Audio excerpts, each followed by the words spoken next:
theatricality and deception. Powerful agents to the uninitiated, but we are initiated. I'm super excited!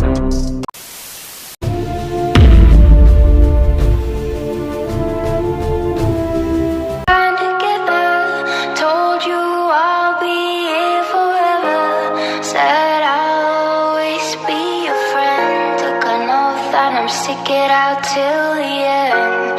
Now that it's raining more than ever, know that we still have each other. You can stand under my umbrella. You can stand under my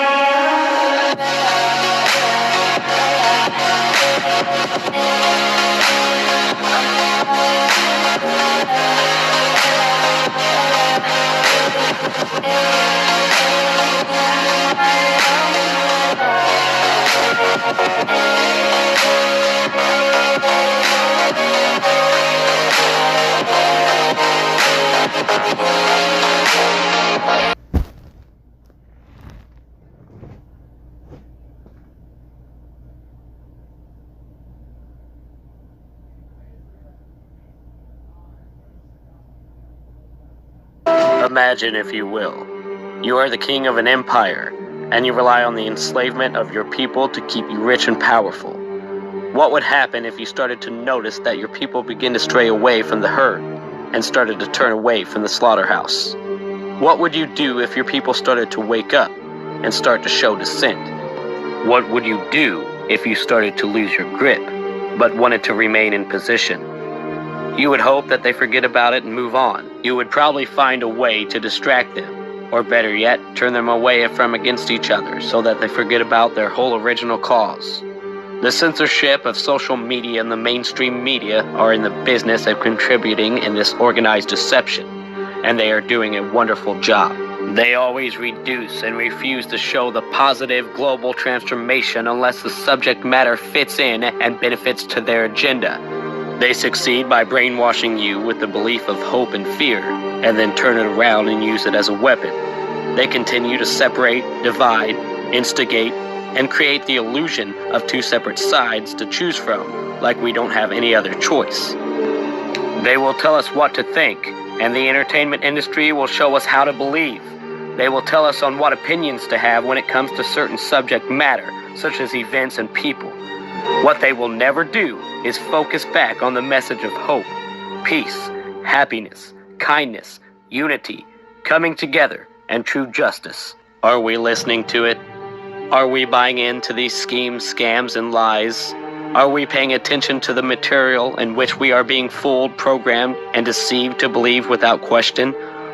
Or is history on repeat, and we are being decepted with separation, division, and being conquered once again? What is humanity, peace, and love all about?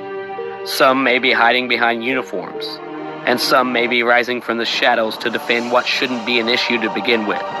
From afar, one is holding a shiny badge supposedly giving them authority over others, while the others is waving a sign of rebellion against the said authority that is backing the corrupt system. But up close, we are all one. We are all the same. We are all human beings.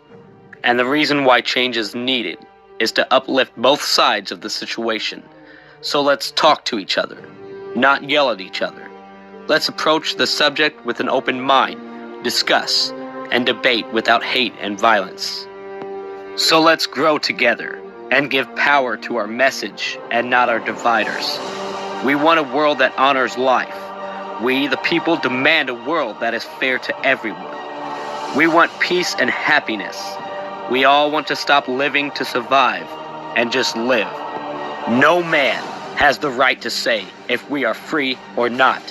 And the day we took God out of everything, we gave up the very principle in which we firmly stand on.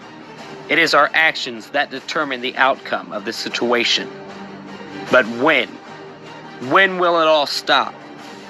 When we finally stop fighting each other and start fighting the real enemy. Then we will gain the insight to see the real issue that has been in front of our faces the whole time. Most of us blame it on the corrupt elite that is enslaving humanity, but even that is too small of thinking. What is the life force of this system? Is it the small group of people calling the shots from the top of the pyramid? Or is it the 7 billion army of people complaining? This is humanity. We do it for hope. We do it to survive. But we only struggle to survive by complying with the system of isolation, pre-programming, brainwashing, and puppeteering. If we instead unite as people, come together as one, and stop complying with the corrupt structure that is in place, and start supporting one another, we will not only succeed, but we will thrive. If we wake up and focus on the situation and learn what it means to be self-sufficient, then we will no longer need to depend on the so-called owners of the empire that rule the world. If you don't stand for something, then you will fall for anything. We are the people. We are the voice. And we are the solution. We blame society, but we are society. Ask yourself, what kind of world do you want to live in?